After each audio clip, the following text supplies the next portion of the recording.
All right, well, good evening, everyone. I thought it's a minute or two after 6, but I think we've got almost 20 folks in, so we'll go ahead and get started for the evening. I don't want to waste too much of your time waiting around tonight. So, um, welcome to MPA 623A seminar in effective public management. My name is Dr. Powell. Hopefully you can hear me and hopefully you can see the syllabus that I'm currently sharing with you. Since this is our first evening together, I thought we would not have a long session tonight, so it'll be as brief as we can. But how I like to usually spend this first session is just introducing myself to you, also introducing you to the course, some of the course requirements, what we will be doing, when we'll be doing those things, and why we're doing those things. Because I always think it's important for you to have a good justification for why you're doing the assignments that you are required to do in any class. So we'll spend tonight doing that. And then I've got a few words to say in terms of foundational information to kind of get us going on the idea of what is effectiveness and how in the past have we tried to instill effectiveness in governmental organizations, especially at the federal level. So we'll do those two orders of business tonight, and I think we'll be in and out of here within a couple of hours. And then next week, next Monday, we'll get into some of the more substantive information, going back through the differences between public and private sectors with an eye on what does that difference between the public and private sector mean for effectiveness in those organizations. So without further ado, let me jump on in. I know that y'all are a cohort. You've been together since, I guess, last year, since 2021. I think you started maybe January of 2021. So you've been together for a while. You all know each other really well. So I won't go through and do the introductions because I don't want to waste your time doing that. Let me just tell you a little bit about me. I did in our Canvas site include a welcome video. It may be a couple years old by this point in time, but kind of give you an idea of who I am and why I teach a class like this. But just to refresh it a little bit, my name again is Dr. Powell, and I teach here in the CSUN MPA program on an adjunct basis. I've been doing that for, gosh, probably now about 12 or 13 years. Here in the CSUN program, I primarily teach this course. I also have taught public budgeting. I've taught organization theory. What else? I've taught policy analysis. I've taught the 610 course. So I've taught quite a few of the core courses and a couple of elective courses in the CSUN program. My full-time gig, if you will, is at Cal State Long Beach, and I've been at Cal State Long Beach. This is my 21st year at Cal State Long Beach in their Graduate Center for Public Policy Administration. I spent the past 10 years as department chair. My last term ended in August, and so I'm kind of taking a breather for a year and taking a year off from being department chair and just kind of going back to being full-time faculty for a year. The way things look, I may be back being department chair again next year, but it's good to have a little breather after 10 years. So 21 years at Cal State Long Beach. We have an MPA program there and a distance learning MPA program. Before I came to Cal State Long Beach, I was at Florida Gulf Coast University, if anyone's ever heard of that, down in beautiful, scenic Fort Myers, Florida. Florida Gulf Coast was a pretty new university whenever I got there. It had only been around for about 3 years, and so it had a brand new MPA program. So it was interesting to teach in a new university with a new MPA program. Had a chance to get a undergraduate program in political science started there as well when I was at Florida Gulf Coast. And then my teaching career started at Eastern Illinois University in Central Illinois. I was on the political science faculty there for 4 years. So overall, I've been full-time faculty for, quick math means 26 years now. So been at this for a while. I also served on a local school board for the past 6 years. My last term ended in December of 2020. So I kind of retired from that career as well, but that was a good experience to allow me to take a lot of the theories and concepts we talk about in courses like this and apply those concepts in a practical setting. In our school district, we had a $150 million operating budget. We had a $148 million capital budget for a bond that we had just passed a few years earlier. So it's a good experience to be able to be in that school district for a few years. So that's kind of me. I'll let you know about me. I thought what we would do is spend most of our time tonight talking about the course, and I'll address some of the issues. There are a couple of questions in text chat about how late will class generally go each week, and the policy or absences and makeup assignments. We'll talk about makeup assignments in a few minutes with the syllabus. Usually the class, the way in which I do our Monday sessions is we will do kind of half and half. So we'll have a first half of the class where we will present the material, we'll discuss the material. That's usually about 6 until 7:30 or so. Then we usually take about a 15-minute break. And then the second half of class, I like to do breakout groups. We are a very large class. I think the cohort is 31 or 32, something like that. So I'd like to do some breakout groups in the second half of class each week so that we can take the material from the first half of class and then apply it in those breakout groups. Usually those breakout groups will take us till about 8:30, 8:45 or so. And so we're usually done and out before 9 o'clock most Monday evenings. So sometimes even earlier. I would say probably maybe closer to about 8:30. So 6 to about 8:30. And that does, again, take into account about a 15-minute break. All the late assignments, all that, we'll talk about that, makeup as we go through the syllabus. So the Canvas site has been open for a while now, so hopefully you've had a chance to access the site and take a look around and see what types of resources are there. The syllabus is up there. I've made a couple of small tweaks to the syllabus here and there, but nothing too major. So let's go through the syllabus and just talk about what we're doing, when we're doing it, and like I said, why we're doing it as well. So this class focuses on effectiveness, and that really is the primary focus for this class. We are going to orient everything we do around this issue of effectiveness. As we talk about effectiveness, what we are going to look at is we're going to look at problems that can inhibit the effectiveness of organizations. Now, I know you have already had an organization theory course. I believe that was maybe your second course in your course sequence, if I'm not mistaken. And I know from this class, your next class you'll go into will be an organization leadership course. So like any other MPA program, the program is pretty heavy on organization theories and organization behaviors. Clearly, when we're talking about effectiveness and things that can inhibit the effectiveness of an organization, we're obviously going to be talking about organizations. So fortunately, you've already had organization theory, so some of the concepts that we'll talk about in this class will be familiar to you, and so they're not going to be brand new concepts. But this course will also serve as a good jumping off point then for your next organizational leadership class. And I think it really fits in pretty well with your course sequencing. So by definition, we talk a lot about organizations. So what you'll be doing for assignments in this class primarily is you will be using your organization or an organization that you are interested in. That can be a public organization. If you happen to work in the private sector, it can be your private organization. But you'll take that organization and you'll think about some of the reasons why your organization is not being as effective as it otherwise could be. And then identify a specific problem or issue that's going on within your organization that inhibits effectiveness. Then you'll be taking the material and the theories and models that we cover in this class, and you'll be using those to then generate reasonable solutions to that problem in order to try and make your organization more effective. So there is very much an organizational basis to the material that we cover in this class. As you can see in the course description, it's oriented around topic of effectiveness in public and nonprofit sectors. Again, if you're in a private organization, that's fine as well. You can use that as the organization for the topic in the course. You'll be learning a lot of different theories and approaches to how we measure and assess effectiveness. And so if you looked at the syllabus, you know that we cover things such as environmental influences on effectiveness.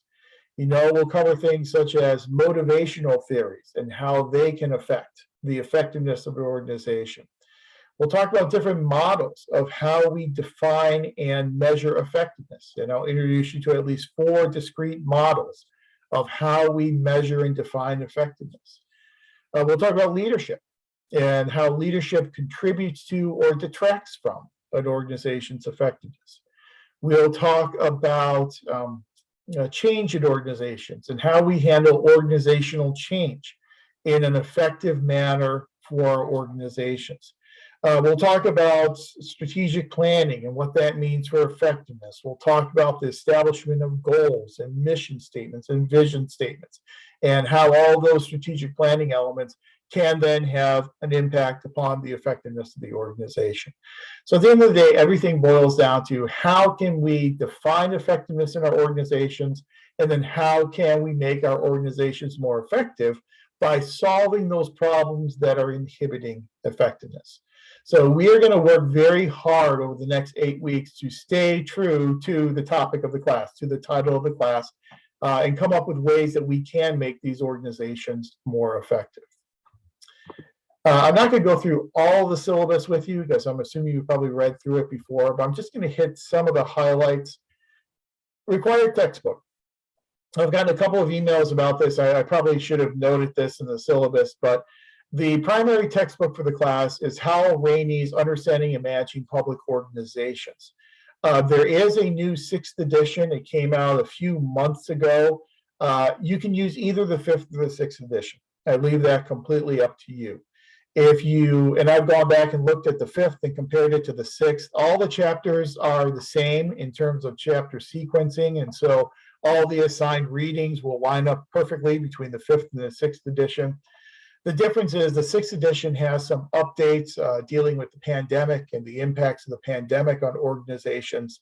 So if you think that will be helpful for you, you can purchase the 6th edition.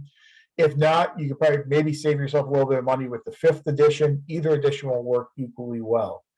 I do know that I probably shouldn't tell you this, but using the Google machine, as we say, I Googled and I did find that there is a PDF version of the 5th edition that is floating around out there on the internet.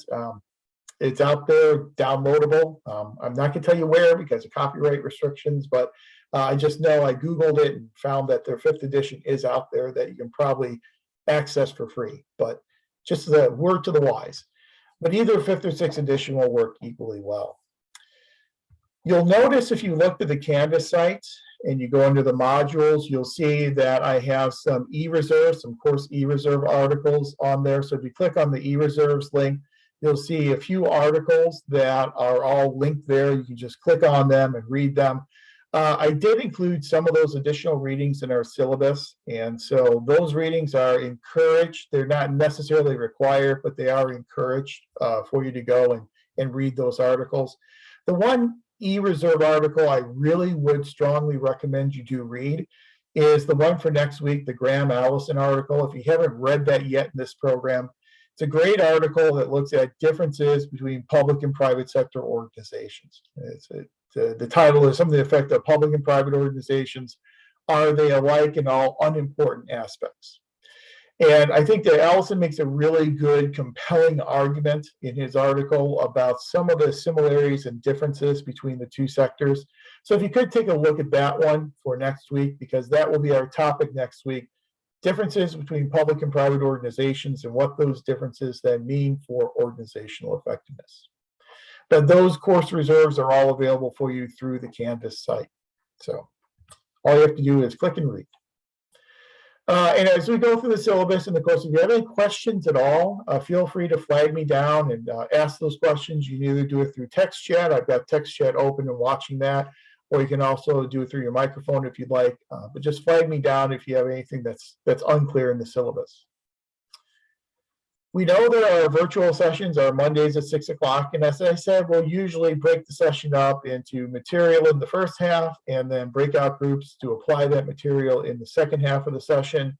Usually be able to wrap up around 8:30, 8:45, somewhere around there on each Monday night. I'm not anticipating any bumps in the road in terms of our Zoom sessions. The only potential issue is that on February 21st, I believe it is, let me double check my schedule, but I believe it's February 21st. I'm going to be I'll be coming back from being out of town.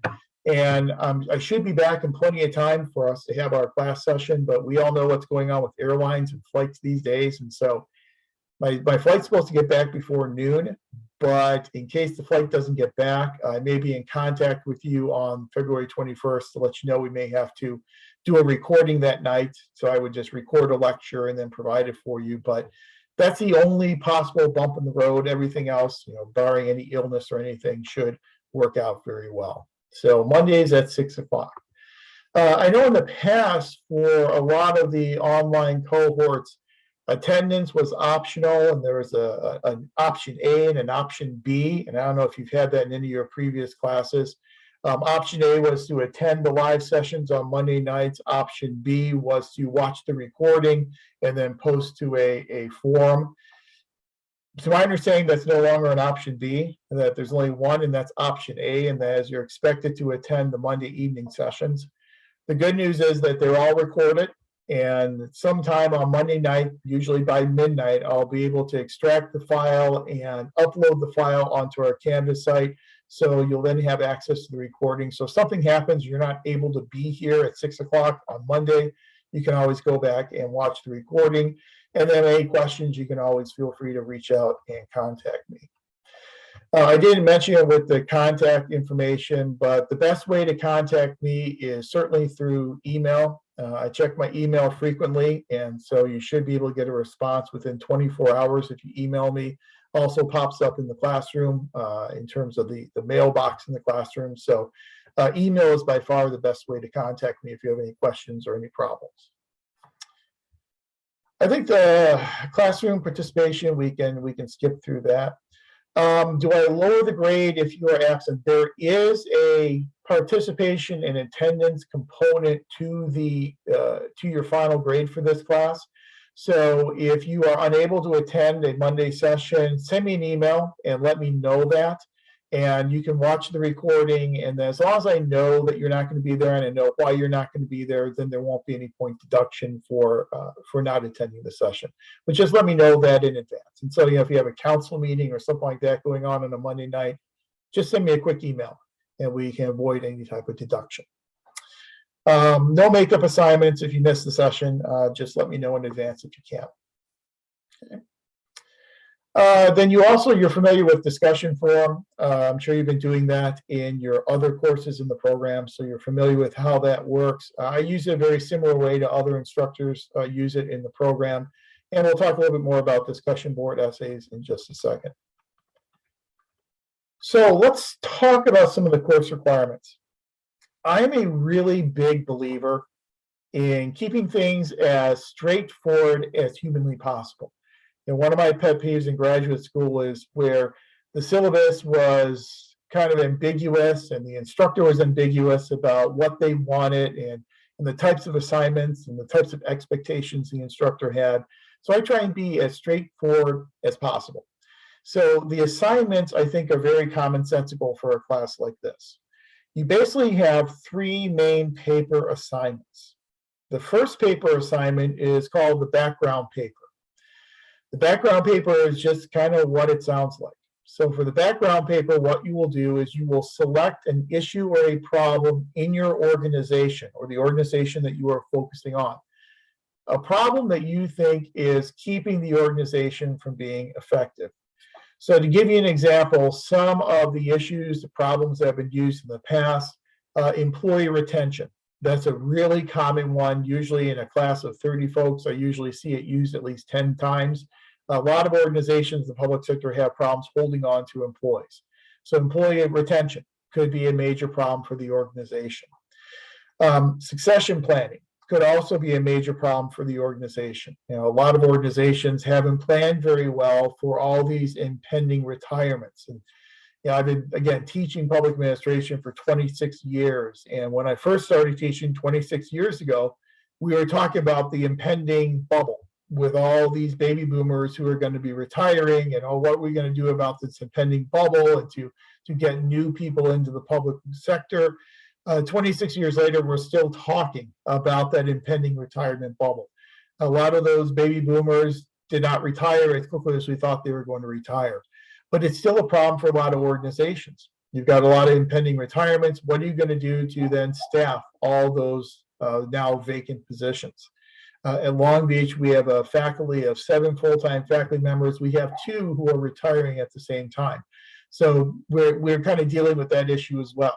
And me taking time off from being department chair is part of our succession plan, in that we can get some younger faculty into the department chair role so that they can at least get a taste of what it's like whenever I wrap up my career, whenever that may happen to be. So succession planning is a major problem for a lot of organizations. Think about some others. Onboarding for new employees. A lot of organizations don't have a very well-established onboarding process for new employees, and a training process. And so that could be a problem. Sometimes positions that are not very well defined in terms of their tasks and their responsibilities. Maybe organizations have position descriptions that are decades old, that don't really reflect the nature of the current jobs being done. So that's just kind of an example of some of the problems that I've seen used in the past. The problem you select obviously will be dependent upon your organization and what is really an issue or a problem for your organization. So Natalie, you have a question? Yeah, I was just curious if there's like a scope to what you're defining as an organization. Like if we work in the public sector, do you want an issue that affects the whole organization, or could it be department specific or division specific? That's an excellent question, and you make a good point. If you're working in a very large organization, you may want to drill your focus down to a department or a unit within that organization. So yes, if it's a big organization, if it's a problem that's endemic to a unit or a department, focus on that unit or that department. Sometimes as a big organization, it just becomes too out of control to try and deal with the entire organization. So it's an excellent point. Feel free to focus on unit or department. Good. So what you're doing in this background paper is just simply you're identifying this problem or this issue, and then you're going to tell me about the problem or issue within the organization. So, went too far. So as you do that in this background paper, you're going to be basically telling me 2 things. Number 1, you're going to give me a description of the issue. So describe the issue for me. What is the issue? Why is the issue important? Who is involved in the issue? So a basic description of the issue. You are obviously much closer to the issue being within the organization, certainly, than I am. And so when you're describing this issue and how it's affecting your organization, you're basically educating me on the issue as it relates to your organization. So you're kind of schooling me on the issue. That's the description of the issue portion of the paper. And then background of the issue. Once you have described the issue and why it's important to your organization, who is involved in the issue, then you'll go on and talk about where the issue came from. Is this a new issue? Is this an issue that's been around? For some organizations, it's a new issue that has emerged as a result of the pandemic. How do you deal with remote work? That's something that has come out of the pandemic. And so it's a newer issue. So maybe the organization hasn't really wrapped its arms around it yet. The organization is still dealing with it. But where to come from is a new issue, and what efforts have been made in the past to try and address the issue, and how successful were those efforts?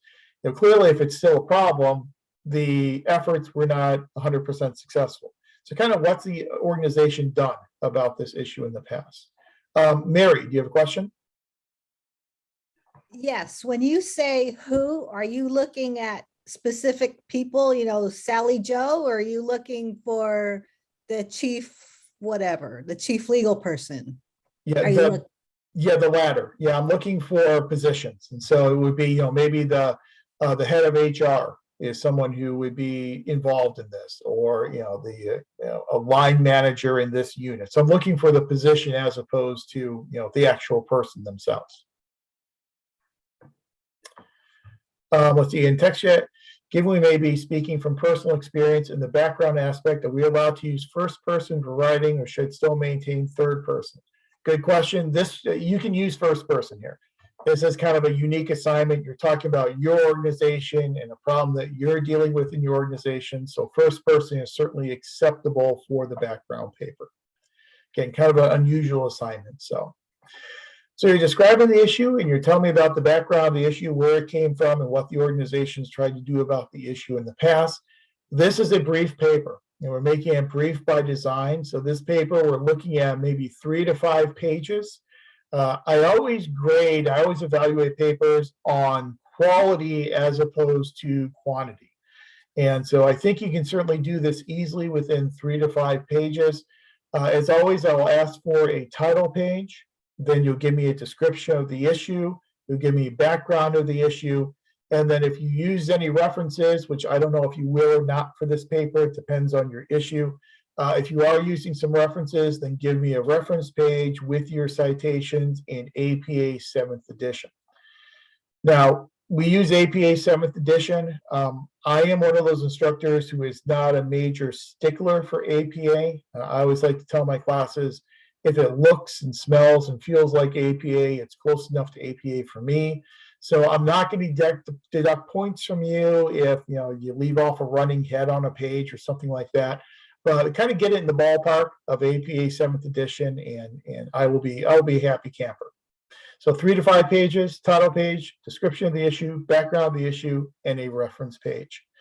That's coming due pretty quickly. We've got that one due in 2 weeks, I believe, February 7th. So you want to get started on that as soon as you can. But again, it is a brief paper assignment and something you should be able to knock out relatively quickly. Questions on the background paper? I've got a little grading criteria there for you. You can read through. And then again, due date on February 7th. I always make my due dates for assignments 11:59 p.m. So instead of saying midnight, 11:59 p.m. and 59 seconds.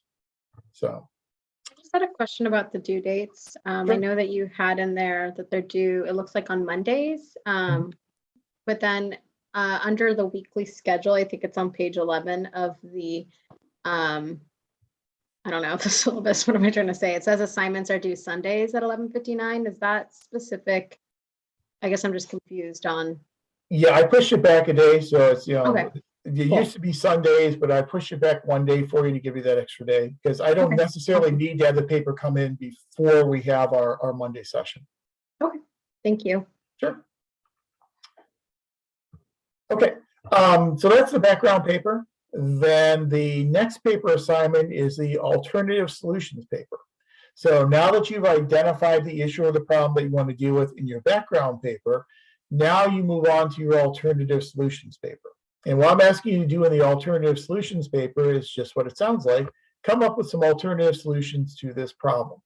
And specifically, I'm asking you to identify 3 alternative solutions, 3 different ways of addressing or mitigating this problem. So you can do more if you would like, but I think 3 is a pretty good number to handle. Once you start getting into a larger number, then it's just kind of, you start going down rabbit holes. And I think if you can come up with 3 reasonable solutions to the problem, I think that will work well for the alternative solutions paper. So what you're going to be doing in this paper is for each of your 3 possible solutions, I want you to identify the solution. So what is the solution? How will it solve or address the problem? And then what specific steps would be taken in doing this solution and putting this solution into effect? So just kind of identify and tell me about the solution. Then tell me who's involved, actor involvement. So who would be involved in developing and implementing the solution? What roles would each individual or group play? And again, we're looking at positions instead of actual specific people. And how would you get the agreement and buy-in of each one of those actors?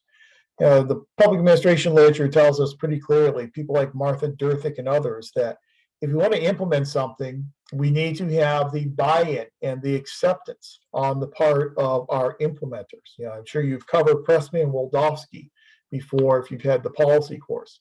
And Pressman and Waldowski tell us that the success in implementing a policy is really dependent upon whether or not people, the implementers, support it and the amount of support or opposition they have, the intensity of their support or their opposition. So how would you get these people who are supposed to implement this solution, how would you get them on board and get their buy-in to implement the solution effectively? And then tell me about that implementation. How easy or difficult would it be to actually implement the solution? So if you're offering up a solution that's going to require millions of dollars in funding, that can be difficult. And you may not have that funding, you may not have the political support in order to get that funding. If it's a solution that requires leadership to get behind it, and leadership has already signaled that they're not interested in a solution like this, that's going to be really difficult to make the argument that it's a reasonable solution that can be implemented.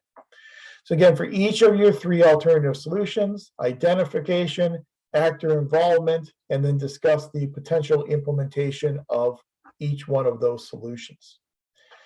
Again, we're going to try and keep it brief because we're looking more at the quality as opposed to the quantity.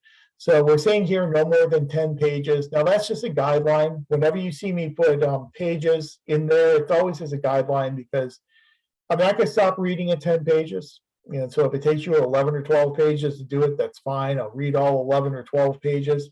It's just kind of a guideline to let you know that you don't have to write a dissertation in these papers. We're really trying to get to the point and be as concise and as parsimonious as we can possibly be. So for this one, again, you'll give me a title page. Then you'll give me each of your 3 alternative solutions, identifying them, talking about the actors involved and the implementation of those solutions, and then a reference page in case you're using any outside resources, include those in your reference page. And that's what we're calling your alternative solutions paper. That one we have due 2 weeks after the background paper, so give you a little time to work on that. So that one we have due on February 21st at 11:59 and 59 seconds. Then your third paper, and you've probably, even if you haven't looked at the syllabus, you probably guessed what the third paper is by now, is in the third paper, it's your chosen solution paper. And so you'll take those 3 alternatives that you provided for me in your alternative solutions paper, and then you will advocate for the most appropriate solution.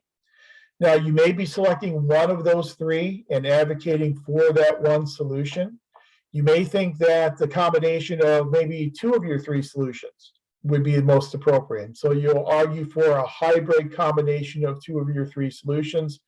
Whatever you think is most appropriate in order to implement to try and resolve this problem, that's going to be what we consider to be your chosen solution. So you'll be selecting 1 or 2 of your 3 alternative solutions and advocating for that as the most appropriate solution. Now, again, it's important to note we're saying most appropriate. We're going to make the distinction between most appropriate and best in this class over and over again. We're not looking for the best solution. The best solution will be dependent upon the situation in which we find ourselves. If you've, in your organization theory class, I'm sure you talked about different schools of organization theory. And one of the things that we learned as we look at the chronological development of organization theory literature in public administration is that as the literature has developed, it has developed this recognition that there is no one best answer. There is no panacea. But rather, we're looking for the most appropriate answer that fits the contingency, the context of the situation in which we are dealing. The classical school of people like Weber and Taylor and Gulick and all those folks you've talked about before probably, those classical theorists were all looking for the one-size-fits-all, the best approach. More modern organization theories ask which approach is most appropriate in this given situation.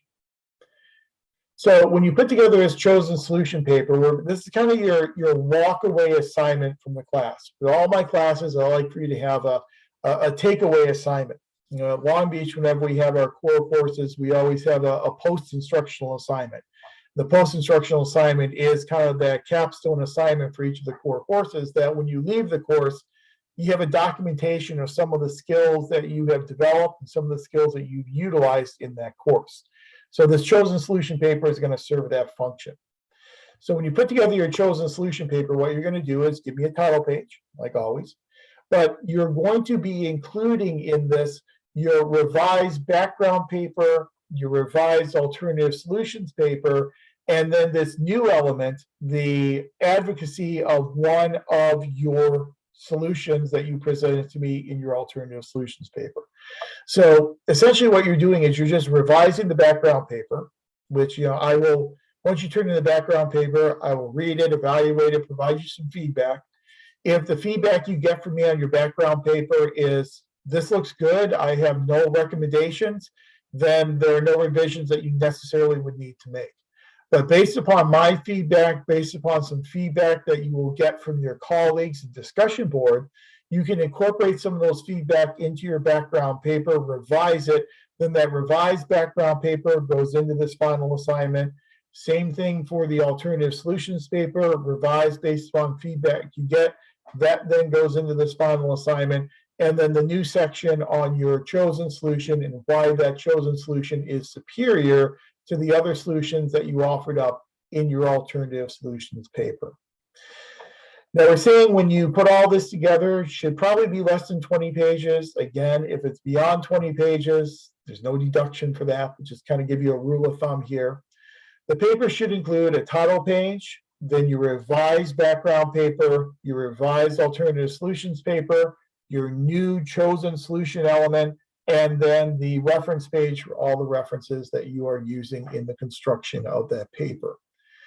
Now, you don't need to go through and rewrite your background and your alternative solutions paper to make it all one cohesive final assignment.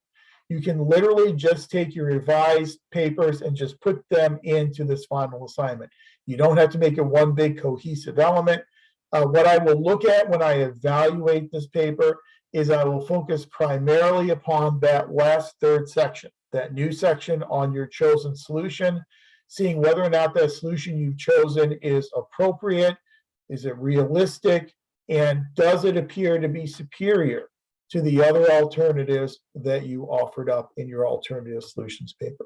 So again, title page, revised background paper, revised alternative solutions paper, new section on your chosen solution, the justification for that solution, and then a reference page. And that's then your takeaway assignment for the course. Again, I've got a grading rubric there, but that we're having due on March 20th. This is a weird schedule with this class, and I don't know why it worked this way, but it did, is that spring break is March 21st to the 28th. And so we're going to try and get everything done on March 20th before spring break happens, so you can go and enjoy your spring break and not have to worry about working on assignments over spring break. William, go ahead. Yeah, just one quick question regarding the paper or the final paper all collated, because you were very generous when you referred to using references. Is there going to be a required amount of reference that you will prefer us to use as an overall? I don't have a required amount necessarily. I would think one thing that you will want to be mindful of, and I'm sure you've done this with previous papers and previous courses, whenever you're presenting new information, that new information, unless you're talking about your organization, but if you're adding new information, so if you're going to say something such as, this practice leads to higher levels of employee retention, you should be able to support that. There should be some literature out there to support that. So if you're saying something like that, then you'll need to have a reference to support that statement. So any time you're making a statement that's not considered to be common knowledge, you should be able to support that. So, but in terms of minimum number of references, the rule of thumb I've kind of seen in the past is most of these papers are not reference dependent because it's not that type of assignment. This is more of a critical thinking type of assignment. So, in the past, I've seen maybe a handful, maybe 5 or 6 references typically. If you have less than that, it doesn't necessarily mean there's going to be a deduction for it, because I'm really looking at your critical thinking as opposed to your ability to do research. So if we introduce new information, like you mentioned, having just one citation will be enough, because we can find the one crazy article that has that information specifically. Would that be okay, or would it be better if we have 2, 3, especially for the solutions? Because for the first paper, I'm pretty sure that not gonna be that important for this, especially for the final solution. If we're gonna justify, if we're gonna pick one over the three or do a hybrid, I'm assuming, and I'm just kind of like thinking ahead of myself, I guess. But would it be just one reference, one citation be enough to justify the new information? Yeah, it's a good question. I think it depends. And that's always my favorite answer to everything. It's going to drive me crazy over the next 8 weeks, but it depends. I think it depends on what that source is. And so if you have hopefully all these sources are peer-reviewed journal articles. And so if you've got an article from Public Administration Review that has been cited, 500 times by other authors, that's a pretty reliable source. And so that one source may be good enough to support your claim that you're making in the paper. It's always good to have replication, obviously. And so if you've got a couple of different sources, again, from peer-reviewed journal articles, that's always a good practice. But if it's like, from PAR and it's a really well-sourced and well-cited article, that probably is going to be enough to get the job done. But we are always looking for peer-reviewed journals. And I'm sure you've worked with peer-reviewed journals before, so you're familiar with what journals are peer-reviewed and what are not peer-reviewed. You should always be using peer-reviewed journal articles for any of the references that you use in any of these papers. And journals also differ in terms of their quality as well. Journals, I don't want to get too much down the rabbit hole here if you haven't talked about things like impact factor scores, but different scholarly journals have different impact factor scores, which kind of ranks those journals in terms of how much impact they have in the discipline. And obviously, Public Administration Review, PAR, has one of the strongest impact factor scores because it has probably the biggest influence on the discipline of public administration. So if it's something coming out of PAR, you can feel really good about it. American Review of Public Administration is another pretty strong one. Doing something in federalism, Publius is kind of the granddaddy of in intergovernmental relations and federalism. Public personnel management is a decent one in HR. Public budgeting and finance is kind of the big one for public budgeting and finance types of issues. But it should always be a peer-reviewed journal article. Mary, I'm sorry, I saw you had your hand up. Yes. When you say you want to know about the organization, what kind of information are you looking for? Are you, it's kind of a general question. Yeah, I'm looking more at tell me about the issue itself. And so in telling me why this issue is a problem for the organization, you probably have to tell me a little bit about the organization. So, so for instance, you might say that the organization has a problem with onboarding, and they don't have a good, consistent training program. And this is a problem for the organization because this is a large organization that has 10,000 employees that typically hires 300 to 500 people per year. And so therefore it needs this type of a better onboarding process. That would be in opposition to a smaller organization that may not need to have a routine onboarding process. It could be something that's a lot more informal. Like in my department in Long Beach, we have 7 full-time faculty members and 20 part-time faculty members. We rarely hire anyone new. We have maybe a new adjunct faculty member come in maybe once every 4 or 5 years. So we do it on a much more informal basis because that fits the culture and the size of our department. If we were a bigger organization, we would need something more routinized. We need something much more regimented in order to put in place to onboard employees. And so you're kind of telling me about the organization when you're telling me why this is a problem for that organization. Does that make sense? Yeah, so whether it's a big or a small one, you say, okay, well, we're a small organization, we have 300 people, so this is our issue, and this is why we feel this is an issue. Not necessarily talking about the work that they do, just more if it's an onboarding situation, about more of the details of how this impacts it. Right, exactly, because that was, talking about if you're doing onboarding, talking about the number of people hired every year and things like that's germane to that issue. Now, if you're talking about a problem such as our appropriations have been cut each year for the past 10 years. And so now we're kind of running on fumes as an organization. Well, then what then becomes germane would be a discussion of the organization in its environment. So you can get to the issue of why have appropriations been going down? Does the organization, has it suffered from bad PR, and maybe it doesn't have the support of budget makers, or maybe there's an administration in power that doesn't like what this organization is doing, and so then that information would be germane to that type of issue.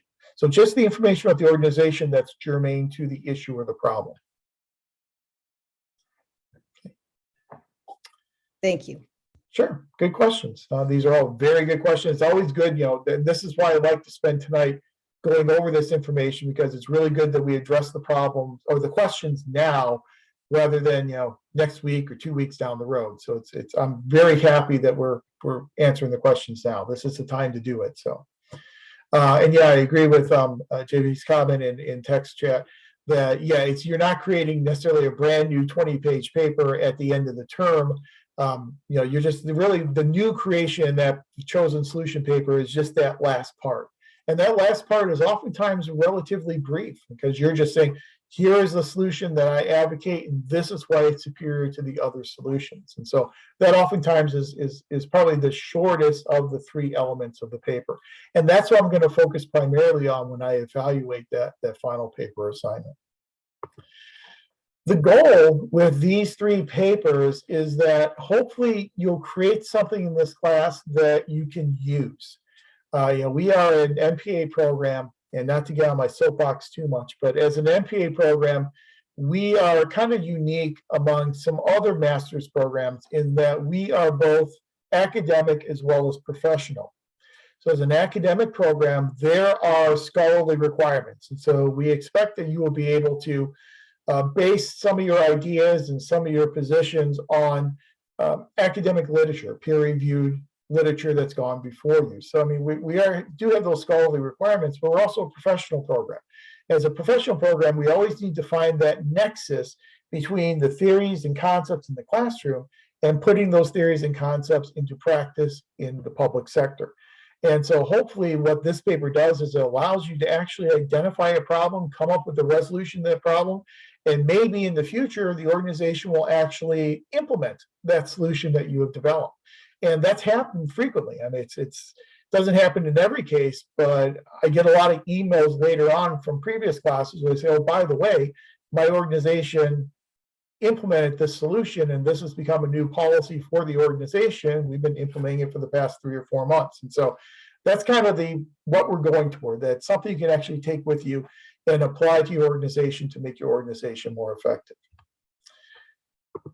Okay, so those are your written assignments in terms of quote unquote paper assignments. And then you also know you have discussion forum. And for the discussion fora, there's our plural forum, fora, or discussion fora, is that pretty much on a weekly basis, I will post a prompt, and they're all available. They're all in Canvas and ready for you to work on whenever you would like to. But I post the prompt. You will then go into discussion board. You will respond to that prompt, and then you will also respond to one of your classmates. So the minimum is each one of these discussion fora, you will have an initial response to my prompt, and then you will have a response post to at least one classmate. For these discussion board essays, I know that different instructors have different types of requirements for these things. I really think about these as essays. And so I want you to put some good thought into them. I want them to be well written. I want you to proofread them before you post them. I do want to see you use some outside literature in supporting your position. And so, for instance, your first discussion board post that's going to be due for next week is on effectiveness. And we'll talk a little bit about effectiveness tonight and definitions of effectiveness, but it will ask you to define effectiveness from your perspective. What does effectiveness mean? And give me an example of an organization that you consider to be effective and an organization you consider to be ineffective. In doing those things, I'm also asking that you base your answer on some scholarly literature. And so, do searches for effectiveness in public sector and see what other people have written about the effectiveness of organizations. and use some of that information to bolster the essay that you are writing for me in that discussion forum. These essays are usually somewhere between 3 and 5 paragraphs, so they're not terribly long, but it would be good if you would have a couple of citations in each of your weekly responses, and make sure again that they are proofread and that they are well written, and that your responses to your classmates are obviously professional and supportive, and hopefully will help drive your colleagues even further in the consideration of that topic for the week. I'll talk a little bit more about the discussion forum in a second, but you've got those weekly assignments that are due as well. And then, as I said, skipped on me again, participation in these Monday evening sessions. If you can't make a Monday session, just send me an email, let me know why, and the recording will be available for you, and we won't be deducting points as long as I know in advance that you're not able to be there. Okay. Those obviously are the dates of our Monday Zoom sessions. Like I said, the only one, February 21st, hopefully that will work out. If I'm going to be late because of airline issues, I will certainly let you know. Otherwise, barring any illness or any unforeseeable issues, we should be able to meet every Monday night through Zoom. I've got the grading scale on there, which I believe is a standard grading scale here in the CSUN program, so you're probably familiar with that. I don't know if you like pluses and minuses in final course grades. I love pluses and minuses. We don't have pluses and minuses at Long Beach, and I really wish we did, because at the graduate level, it kind of becomes, you get a lot of grade contraction. And most people tend to be in the A and the B range. When you only have A and B, you can't really distinguish between someone who has a 99 and someone who has a 90. At least with pluses and minuses, you can make those types of distinctions. Let's see. Yeah, I don't want to read through everything with you, but let's go ahead and talk about our weekly schedule and what we're going to be doing each week and when everything is due. Again, we're going to have our assignments due as noted in the syllabus. So February 7th, February 21st, and then the final one I have on March 20th. I only have that on a Sunday because, again, the next day is spring break. So that's why that one is on a Sunday this semester. For your discussion board posts, your initial post, your initial response to my prompt, I'm going to ask that you can post that by Friday at midnight. I am asking you to do it by Friday so that people have a chance to read it and respond to it. So nothing is due tonight. No, you're free until we get to the your first discussion board post. So you're good for tonight. So post your initial post by Friday at midnight, and then your response to a classmate would then be due by Sunday at midnight. And I'm asking that those responses be done by Sunday at midnight so that I have a chance to review all the posts that happen in discussion board in case there's information that I feel necessary to bring into our next Monday session. That's something I'll have time to read through and do. So I have all day on Monday that I can look through all those posts and then bring that information into our virtual session on Monday evening. I called 11:59 and 59 seconds. So just by midnight certainly will work. Mary, go ahead. Do you have a certain criteria on what you want us to include on our post to a classmate? Yeah, I'm just looking for number one, a professional response, and number two, a supportive response. And so, for instance, if someone, like for this week's post, you're talking about the effectiveness and your definition of effectiveness. Someone may have a different definition of effectiveness than you have. So in your response to that person, be obviously supportive that that's a valid response that they had, and maybe talk about maybe in your organization how their definition of effectiveness may work within your organization. So share some information with them as to why you answered one way and perhaps they answered the other way. But we're not looking for a lot of any type of constructive criticism or things like that.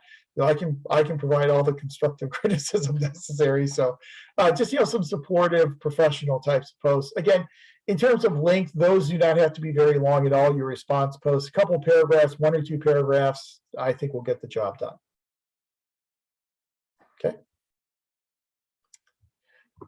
Okay, let's take a look at each week and see what we're going to be talking about each week and some of the assignments for each one of those weeks. And so here we are in week number 1. So tonight is our start of week 1 of the course.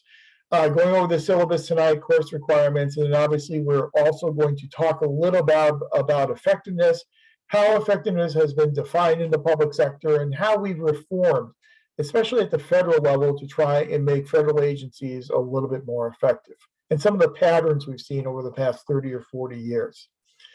You've got your assigned readings in the Rainey textbook, and then your first discussion board prompt is defining effectiveness in the public sector. And so please develop a brief essay, again, 3 to 5 paragraphs, in which you explore the issue of effectiveness in public management. Now, effectiveness can be defined in a lot of different ways, and you'll see that beginning tonight as we go through the ensuing weeks. You'll see there are a lot of ways in which we can define effectiveness. But what does effectiveness mean to you, and how do we measure it?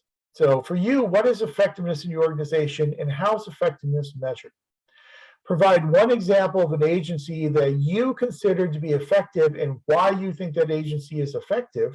Could be yours, could be another organization. And then provide one example of an agency that you consider ineffective and why you think that organization is ineffective. So your definition of effectiveness and how we measure it, and then an example of an effective organization, an example of an ineffective organization. Again, if you can support your essay with a couple of scholarly references, that would be much appreciated. And then respond to one colleague. So again, your initial post will be due by Friday by 11:59 and 59 seconds. And then your response to a colleague will then be due on Sunday by 11:59. You are certainly free to respond to more than one colleague if you would like. I leave that completely up to you, but the minimum requirement to get full points for the week for discussion board will be responding to one colleague. I ask again that they're professional and courteous in nature. Try and be, again, parsimonious. The first one, usually your initial post is going to be longer than your response post. Initial posts tend to be 3-4 paragraphs, again, in that range of 3 to 5. The response post tends to be a couple of paragraphs. That usually, again, is enough to get the job done. So that's your discussion board requirement that's going to be due then next week. Your virtual classroom, obviously you're participating in it right now, so you're doing what you need to do for that. And so tonight is just kind of introducing the course and introducing the concept of effectiveness. In week number 2, when we get back together next Monday and begin week number 2, we're going to start really delving into the differences between public and private organizations. And I know this is something you've talked about probably ad nauseum in this program. You probably started talking about it in your 610 class, and you've probably been talking about it ever since. But we're going to put a little twist on it. So we're going to look at differences between public and private organizations with an eye on what those differences mean for effectiveness. Because based upon some of those differences between the sectors, certainly public organizations are probably going to measure effectiveness differently than their private sector counterparts. So you've got your assigned reading in Rainey, and then again, as I had said before, the Graham Allison article, which I don't know if you've read before, but if you've read it before, it's just a refresher to look it over again. But I think it's a really great article. Public and private management, are they fundamentally alike in all unimportant aspects? And I won't give it away too much if you haven't read it yet, but please do read that article. Be mindful that your background paper assignment is going to be due on February 7th. And so it's just, you'll be working on it throughout week number 2. And then your discussion forum for that week is effectiveness in public versus private sectors. So for this post, I'm asking you to consider your organization. If it's a public organization, identify 2 factors that distinguish your organization from a private sector organization. If you're in a private organization, identify 2 factors that will distinguish your organization from a public sector organization. I don't know if anyone's working in a private organization. I know frequently when I've taught in past cohorts or the past dozen years or so, there are folks who are working in private organizations. I want to make it applicable to everyone, whether you're in a public or private. So if you're in public, compare it to private. If you're in private, compare it to public. How do these factors affect the way your organization would define effectiveness?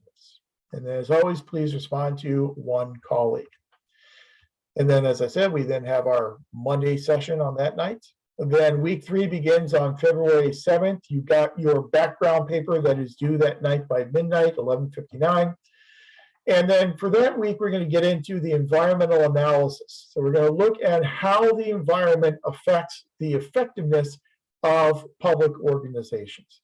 And so we're going to talk about primarily politics and how politics affects public organizations and what it means to do the work of the public in a political environment. And yes, the first discussion post, your initial post, is due on Friday by midnight, and then your response post is due on Sunday by midnight, by 11:59. So initials by Friday, and then response by Sunday. And that's going to be the pattern that we're going to follow each week for all of our discussion fora.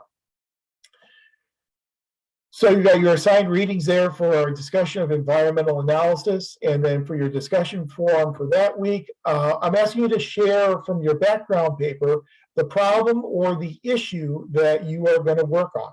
So what's the problem or the issue that you included in your background paper? Share that with all of us in the discussion board and tell us why that issue is important. And yes, you can respond to the minimum is respond to 1 colleague. You can always respond to more if you would like, but the minimum requirement is 1. So this discussion forum just allows you to then share your background paper, basically the issue or the problem that you did in your background paper with everybody else and get feedback from your colleagues and from me. Mary, go ahead. Do you have an idea of when we'll see how we did on our postings, grade wise, if we're not sure if we're on track doing what you want or not?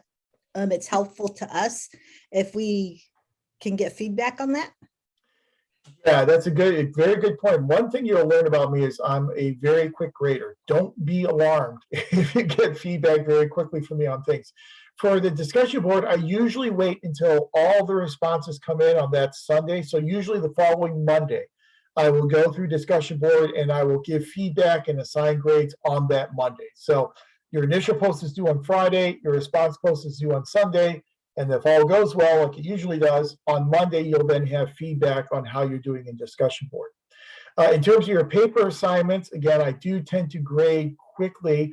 So for instance, your background paper will come in by midnight on February 7th. I will be able to grade some of those on Tuesday, but I also have another class I'm teaching on Tuesday afternoon, which kind of eats up some of my time on Tuesday. So I would say by Wednesday, you should then have feedback on the paper you turned in on Monday. So you should have grades and feedback within 24 to 48 hours on all the assignments. That's awesome. Thank you. Sure. Yeah, and it's kind of a combination of, I always hated when I was in graduate school and I turned something in, I would never get feedback on it, or I would get feedback on it after the next assignment was due, and I just think that's unfair. And then the instructor would say, why didn't you do this? Well, you didn't tell me to do that, the first time I turned it in. And also, I tend to be, whenever I see unread assignments, ungraded assignments, it really gets to me, quite honestly. There's actually a theory in public administration that supports this. It's a theory called field theory. And in field theory in public administration, it's kind of similar to field theory in physics. And field theory says that people feel tension with unaccomplished tasks. And it kind of explains why we always go back and try to finish something we haven't finished. And I'm a big believer in field theory. And so if I see ungraded papers or I see ungraded posts, I have to go in and I have to grade them and I have to provide feedback. So usually 24 to 48 hours. So. But rest assured, I read everything. I try not to edit as much as I used to. I used to line edit papers, and that was just driving me absolutely crazy. I'm too old to do that now, and so I won't line edit all of your papers, but I will proofread them, and you'll see if there are any issues. I'll put comments on there, and so I'll use track changes and I'll put the little comments on. Sometimes I'll do the inline grading. I don't know if you like the inline grading in Canvas, but Canvas has the option where I don't download the paper and do track changes and upload again. I can actually grade right in the assignment itself in Canvas. Sometimes I'll do that as well. So I think that saves a little bit of time. It saves you from having to download and open up a paper. It's just right there for you. So sometimes I'll do that inline grading and put my comments there in the feedback boxes. Okay, let's see where we are. We're on week number 4. And so begin on February 14th. That's our week where we'll talk about goals, vision, purpose, mission, and strategy. We'll talk about what strategy means for effectiveness. We'll talk about how organizations establish goals and why those goals are important. We'll talk about operative goals and official goals, all again with an eye on what those things mean for effectiveness. Then your prompt for that week follows along with that topic. And so please post the mission statement for your organization or an organization you are familiar with. What are 2 primary goals of the organization? How does the issue or problem that you identified in your background paper inhibit the achievement of these organizational goals? And then respond to at least one colleague. Now, yeah, it's my first time working with all of you, and so I don't know if a lot of people work in the same organizations or if you're all working in different organizations.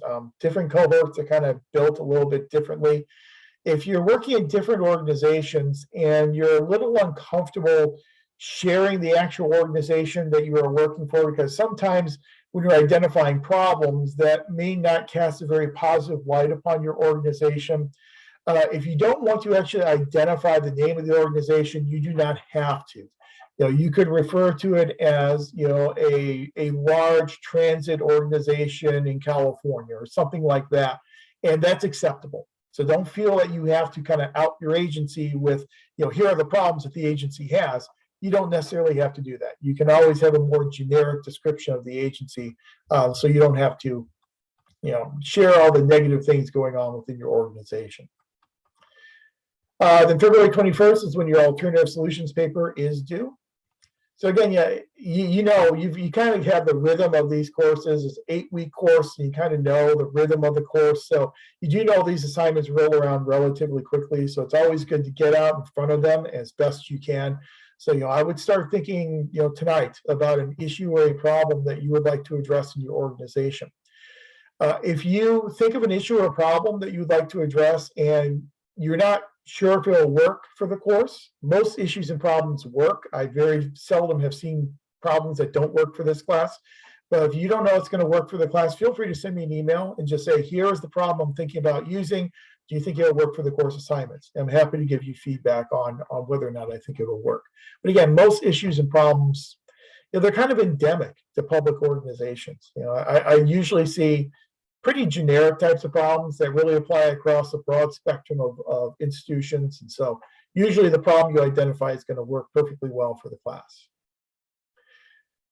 Then in week 5, every week's important, but this is a really important week because in week 5, we are going to get into the discrete models of organizational effectiveness. And I'll identify for you and introduce you to 4 different models of organizational effectiveness, different ways that organizations measure their effectiveness.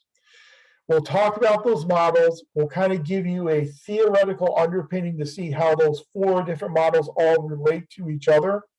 And then I can do a breakout session that evening so that you can work through what type of model you think your organization is using. That will then prepare you for the discussion board posting for that week. And that discussion board posting is on models of defining effectiveness. So for that prompt, for the issue or problem you select in your background paper, consider the most appropriate model for defining effectiveness in your organization.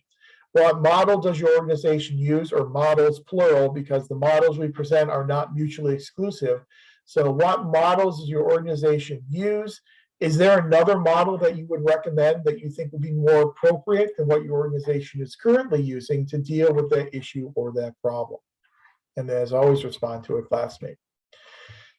Week 6, we'll get into motivation. Now, I'll warn you in advance, when we get into the motivation week, there are a lot of motivation theories. And so we are going to kind of pare them down into what we believe are the most effective and most important models of motivation.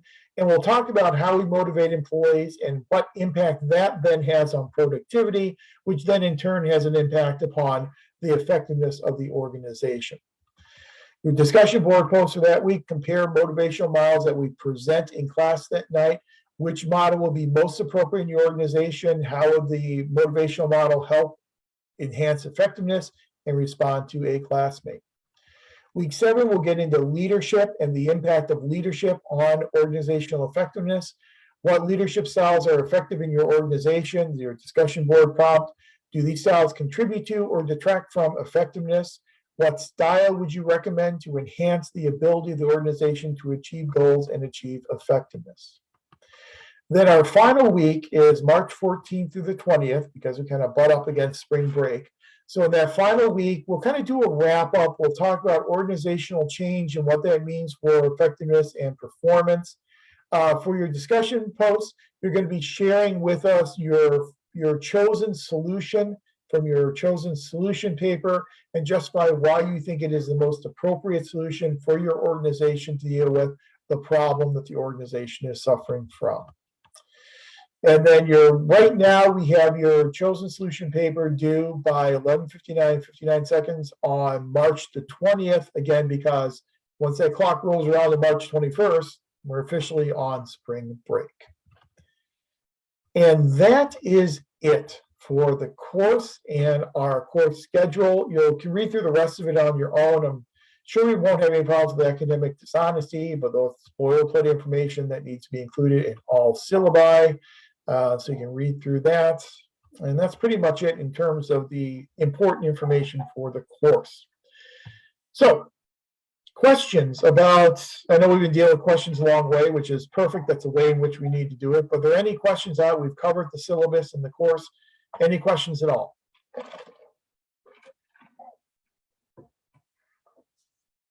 Okay. Then I think rather than take a break now, let me just jump into our introductory information. I don't think it'll take longer than about maybe 20, 30 minutes or so. And let me just lay some framework and foundation for understanding effectiveness in the public sector and take a look at what we have done over the years, especially at the federal level, in order to try and promote and enhance effectiveness. So let me share out those slides. Hopefully you are now seeing the PDF, the Effective Public Management PDF. If not, let me know. The nice thing in this class is that we don't have to start from scratch.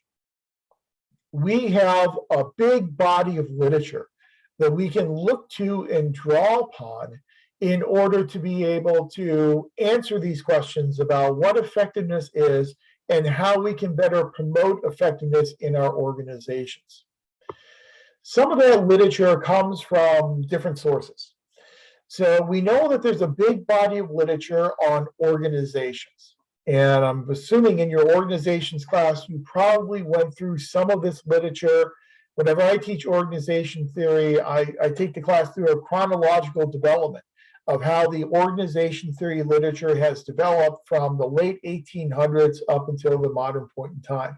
And along the way, we identify all these different schools of thought, the classical school, the human relations school, human resource management school, systems school, quality management, organization culture, structural functional. We go through all these different schools of thought in organization theory literature.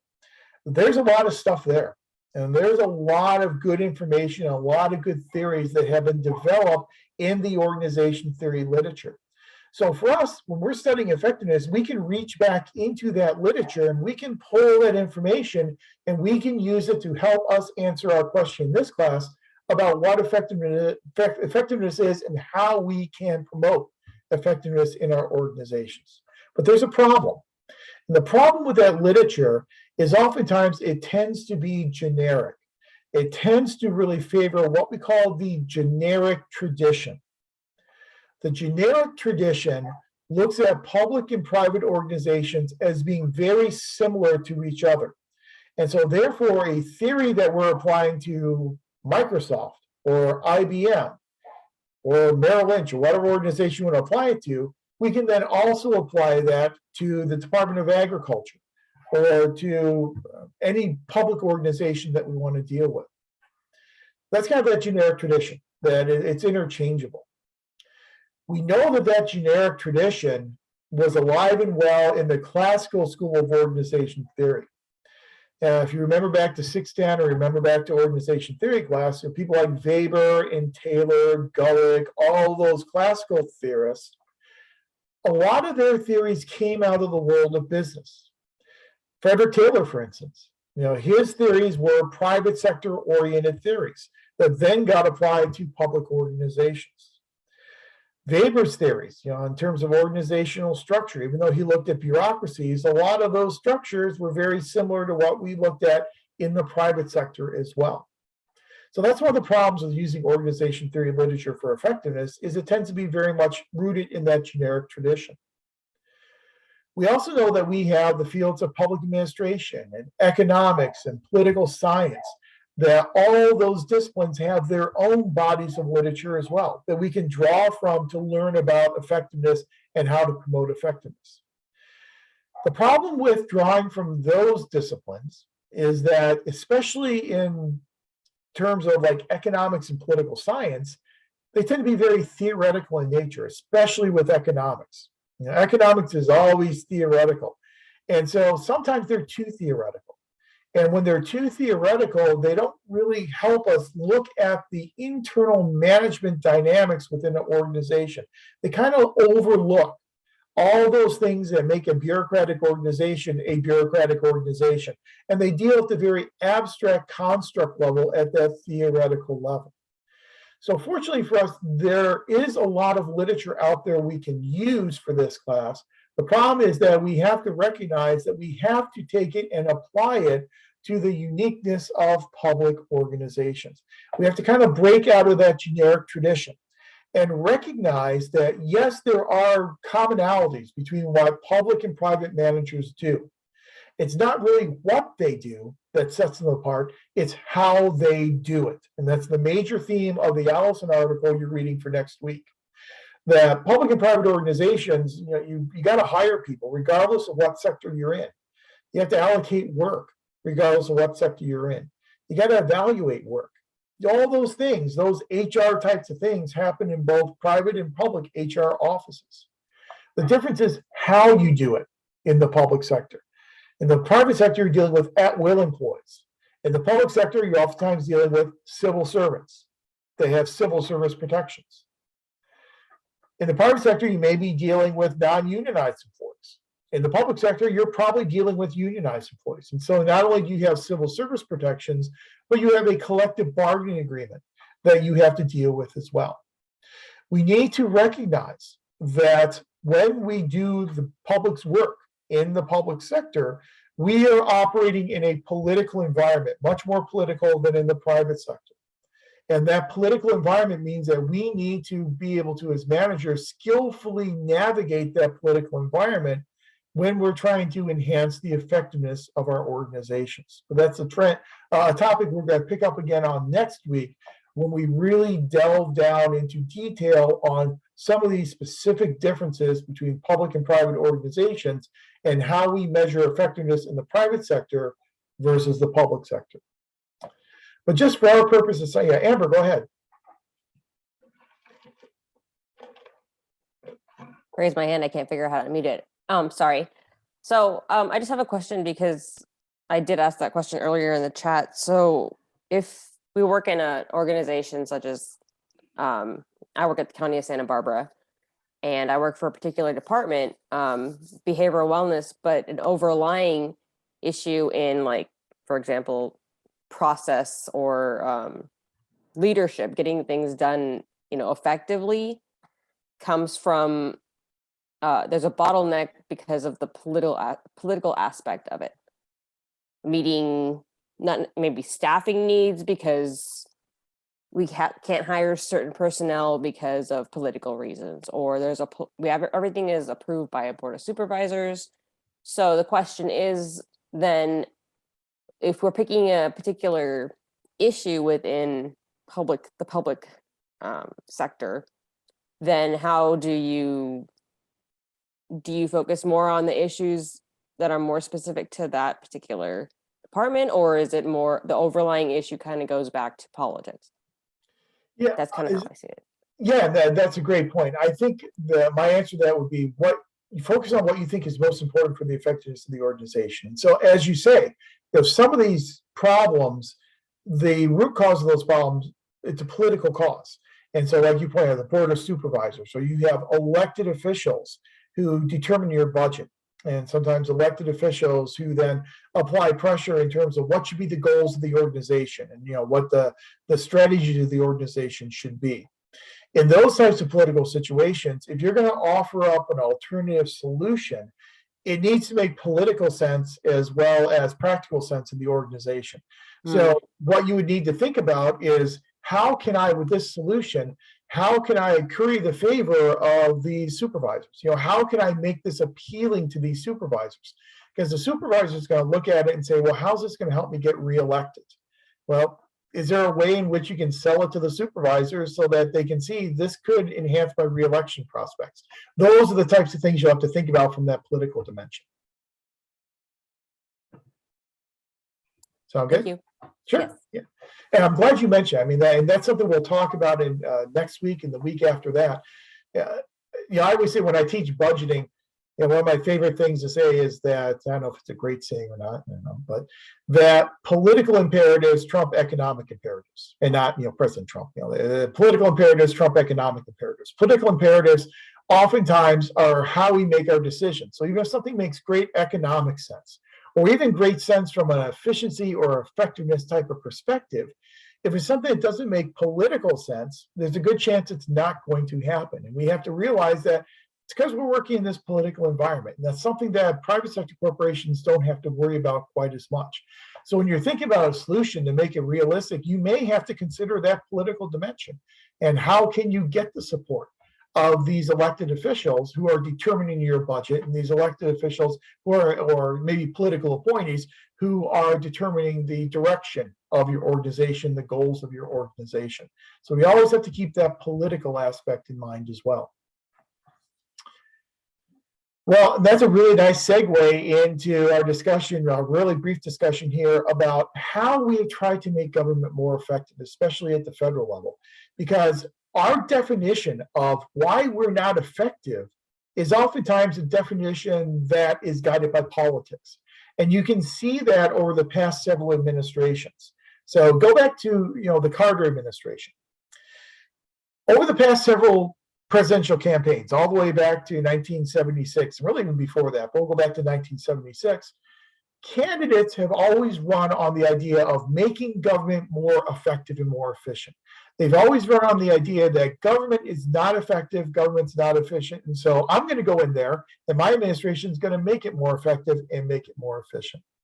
I'm an old guy, so I remember the 92 election very well, and Ross Perot, who was the third candidate in that election. And Ross Perot always talked about how he was going to get under the hood. We just need to get under the hood and fix it. That's all we need to do. No one's gotten under the hood and fixed it. Well, it's oftentimes not that simple. Difficult questions, difficult problems oftentimes don't have simple answers. But the answers that we get from candidates, oftentimes those answers are very much politically charged. So look at Jimmy Carter. So Jimmy Carter comes into the White House. He wins the election in 1976, and he comes in the White House in 1977. Carter ran on reforming the government. He ran on reforming the federal government to make it much more effective and much more efficient. He actually got legislation out of Congress, the Civil Service Reform Act in 1978. And if you've done any work in personnel management or human resource management, you're probably familiar with the Civil Service Reform Act. It did a lot of things. There's a huge whole-scale change to the way in which we manage human resources in federal agencies. But just kind of boil it down to its elements that are important for our discussion tonight. The Civil Service Reform Act made it easier to discipline and fire federal employees. That if you found federal employees who were being ineffective and inefficient, you had an easier path by which you could fire them for cause. Now, you couldn't fire them for political reasons, but you could dismiss them for cause. And so it made it easier to get rid of ineffective employees. It started to introduce the idea of pay for performance into the equation. Idea being that the solution to the problem of ineffective governance was to tie performance and pay. That if people got bonus pay or if they got merit-based pay, that would make them more efficient, make them more effective. And also the Civil Service Reform Act created this thing called the Senior Executive Service, if you're familiar with that. The issue we had going into the Carter administration is that we had organizations at the federal level being run by political appointees at the top, and then the vast majority of the people in the organization were career civil servants. But there was a gap between the political appointees and the direction from the political appointees and what all the other career civil servants were doing. So the goal was to fill in that gap.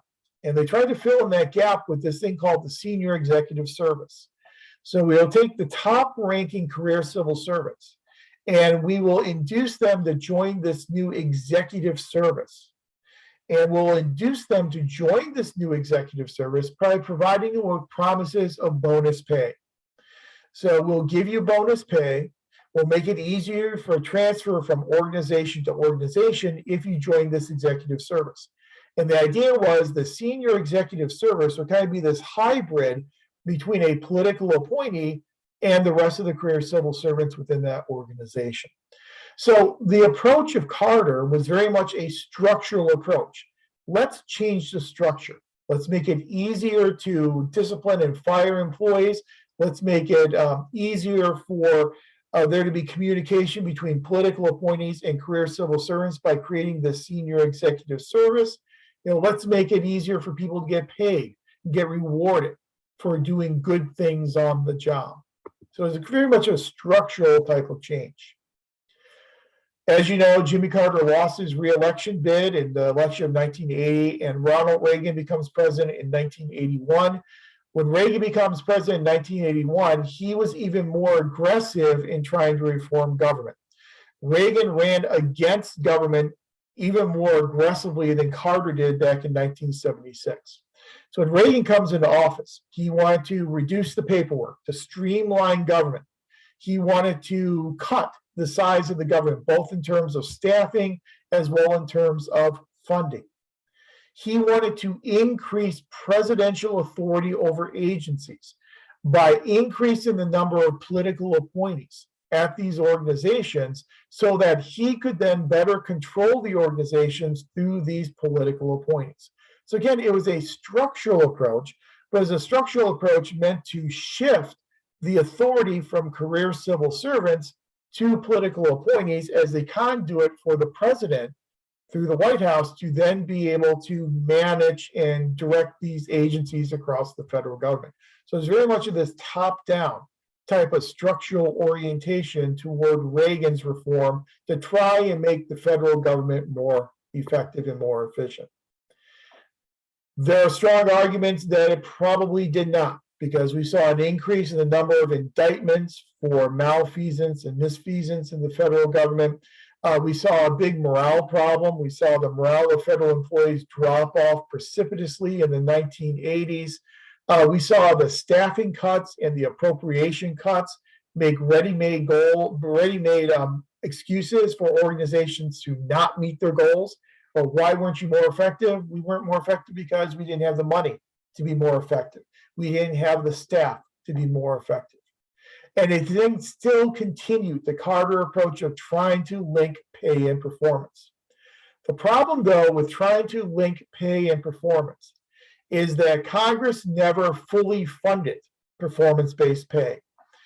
So again, not to get too much into the weeds, but the way in which the Civil Service Reform Act was supposed to work is people who joined the senior executive service were promised bonus pay. So if the organization met its goals, was more effective, then those senior executive service members would then get additional pay.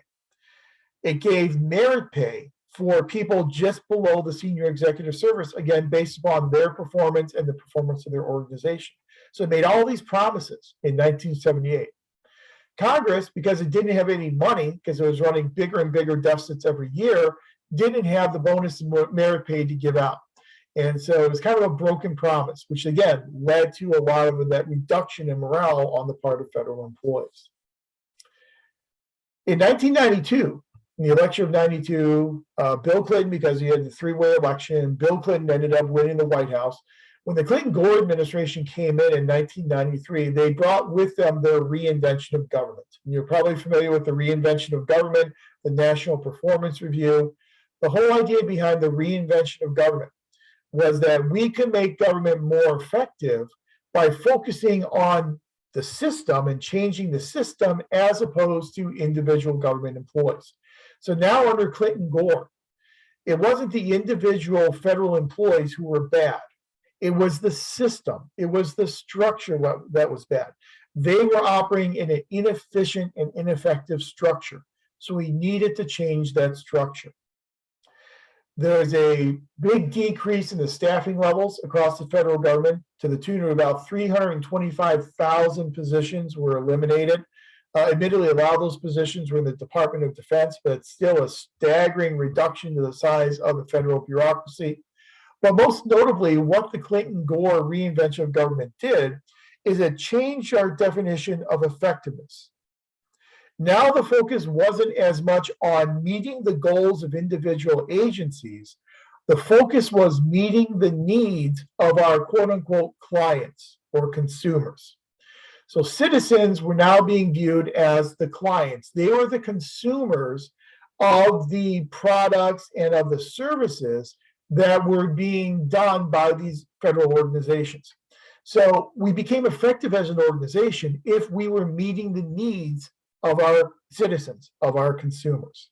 So that's a complete change to the way in which we are defining effectiveness through this reinvention of government. When George W. Bush comes into office, wins in the election in 2000, comes in office in 2001, George W. Bush rejected this whole idea of the reinvention of government. And he kind of went back to looking at individual agencies and holding them accountable for achieving their goals, to the point of creating agency scorecards.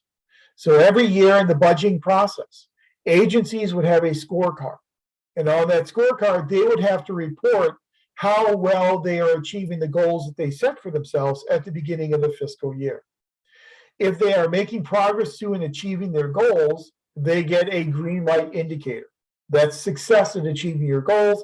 That then qualifies you for additional budget enhancements in the future fiscal year.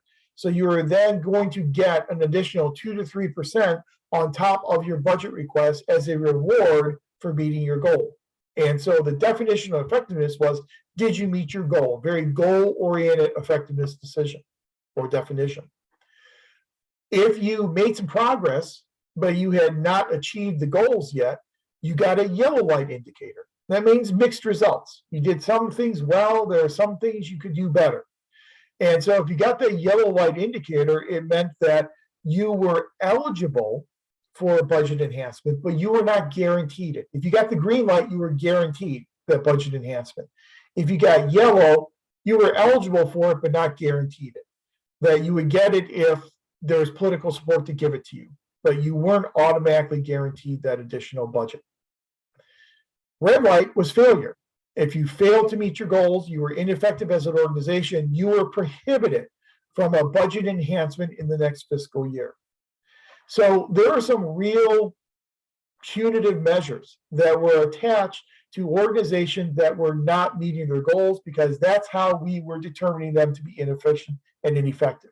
They weren't achieving their goals, they were ineffective, they no longer could get access to this additional revenue. The Obama administration comes in and kind of continued that pattern of holding agencies accountable for the goals that they set. The difference between the Obama administration and the Bush administration is that, at least on a rhetorical level, the Obama administration made great efforts to talk about public service as being a worthy pursuit, and really believe that governments had the capability of performing well. We just had to find out how to make that happen. The idea under the Reagan administration, the Bush administration, was not necessarily that government could ever really achieve that effectiveness or that efficiency. You know, we could have these punitive measures to try and push them to be more effective, but they were always kind of held in this pejorative type of light. The Obama administration really talked about the credibility of the public sector and the worth of being a public servant. The Trump administration kind of reversed the Obama administration as well. And the Trump administration then turns it back around to kind of the Reagan-esque approach of presidential control over the executive branch, putting political appointees in these agencies that would make sure the agencies are following the policy directives of the president, and an agency is effective if it's following the directives of the presidential administration. And that's kind of how effectiveness was measured. If you're following the directives of the president, you are being effective as an organization. Now that we're in the Biden administration, again, we're very early in the Biden administration, but you can kind of obviously see a turn back to kind of the Obama approach and away from the Trump approach. Just like with everything else we've seen in policy, it seems like every 4 to 8 years, we completely do a 180-degree about face in terms of our policy directions. And we kind of have this, what political scientists, for lack of a better term, call the ping pong effect. And that with ensuing elections, we ping pong from one side of the ideological spectrum to the other side of the ideological spectrum, and then back and forth with each ensuing election.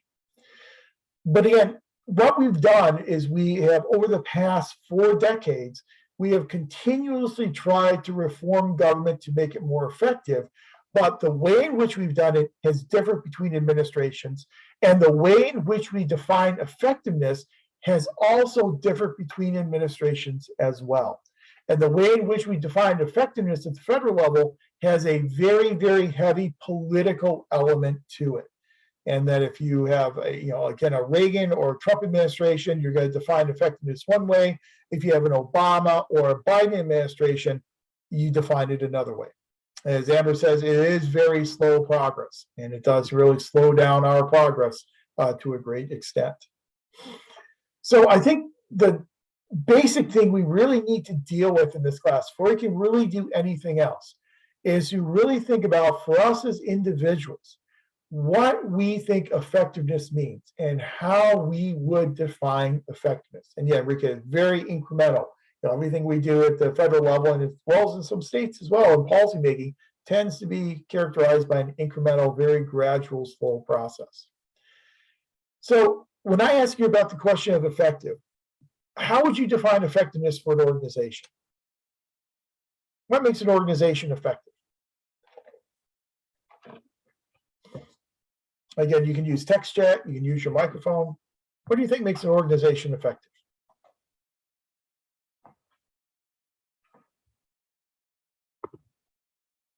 And there are no right or wrong answers here. We're just kind of getting started with this concept. So, okay, Grace, good. They have a strategic plan. Effective organizations have a strategic plan. They have a strategic planning process. I would agree with that. Leadership. Leadership is extremely important. Obviously, how you lead the organization will have an impact upon the effectiveness of that organization. Meeting organizational goals. Absolutely. And one of the major models that we'll talk about later on is how effective the organization is based upon how well the organization has achieved its goals. Leadership, clear policies, meeting the needs of the government. I know I'm going to miss some in text chat. I apologize for that, but meeting the needs of the public. Yeah, again, kind of that consumer type of orientation. A clear mission, meeting the mission of the organization, certainly a very important. Let's see, what else did I miss here?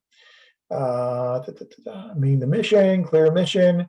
Need to the public, solid organizational leadership and culture. Organization culture is a fascinating school in the organization leadership literature, and we'll talk about organization culture this semester and what that means for effectiveness. Goals and mission, manner in which they deliver services, again, and how satisfied citizens are with the services that they are receiving. We need the public leadership. Let's see, cooperation within the organization really gets at organizational harmony and what we call the internal processes within the organization, another model that we'll talk about later on in the term. Up-to-date contemporary and goal strategies, missions, and technology. Very important one there at the end, technology. Sometimes we define effectiveness as how well we use technology and how well we're able to use emerging technology and apply the appropriate technology to what we're trying to achieve as an organization. Again, our processes are internal processes. I think those are all good ways in which we can define effectiveness. Different organizations will define it in different ways. For some organizations, they look at their goals and how much progress do we make toward achieving our goals. In other organizations, they will look at how satisfied are our citizens. They'll send out their citizen satisfaction surveys. And are our citizens satisfied with the level as well as the quality of the services that they are receiving? Sometimes some organizations will use an indicator such as employee complaints. And do we have fewer employee complaints this year than we had last year? So are our employees happier? Are they more satisfied? Are they leaving less frequently than they used to leave, as an indicator, again, of satisfaction? So a lot of different ways that organizations can define effectiveness. In this class, we're going to look at several different ways to define effectiveness. Clearly, we're going to look at goals, and we're going to look at goal attainment as one major way we can define the effectiveness of an organization. We're going to look at the organization's environment. We're going to look at how well the organization, how successful the organization has been at obtaining surplus resources from its environment to grow the organization. Now, some organizations will define effectiveness as whether or not they're here next year, survival. Every agency wants to survive. It goes back to natural systems theory, where the natural systems theorist said organizations are like living organisms. And like a living organism, organizations want to survive. Well, how do you survive? You can survive by pulling in these resources you need for survival from your external environment. We're going to talk about effectiveness through a focus on technologies and using technologies appropriately in the performance of your tasks. We're going to talk about, allocation of tasks and internal processes, and we'll talk about how the structure of the organization looks. And sometimes the structure of the organization will certainly have an impact upon effectiveness. If you've got a very vertical type of structure to your organization, a tall hierarchy, you may have communication problems. Those communication problems certainly can lead to ineffectiveness. And we'll spend a week talking about leadership. And we'll talk about different types of styles of leaders, different schools of leadership. And we'll talk about how those different leadership styles have impacts upon organizational effectiveness. We'll talk about strategies and missions and goals, and we'll talk about what those things mean for organizational effectiveness as well. So all those things you put in text chat, those are all definitions of effectiveness that we will cover in this class. And we will talk about strategies and methods and theories that will help us be more effective in terms of managing technology, managing our environment, meeting our goals, leading our organization, so on and so on. What I am asking you to do this week, before we get back together next Monday, is to go into discussion board and to tell me what your definition of effectiveness is. How do you define effectiveness for an organization? And then how does your organization do it? So give me some idea of what you and your organization think effectiveness really means. We can then pull your different definitions back in next Monday, talk about those definitions and similarities and differences between those definitions, and then we can talk about the differences between public and private organizations and how public and private organizations differ in how they define effectiveness. So between now and next Monday, hopefully you'll give me your definition of effectiveness. We'll talk about that next Monday. Like I said, next Monday, we will get into the differences between public and private sector organizations, what those differences mean for effectiveness. We'll do that in the first half of class, so probably until about 7:30 or so. Then after a break, we will then get into our groups. And I'll randomly assign you into breakout groups.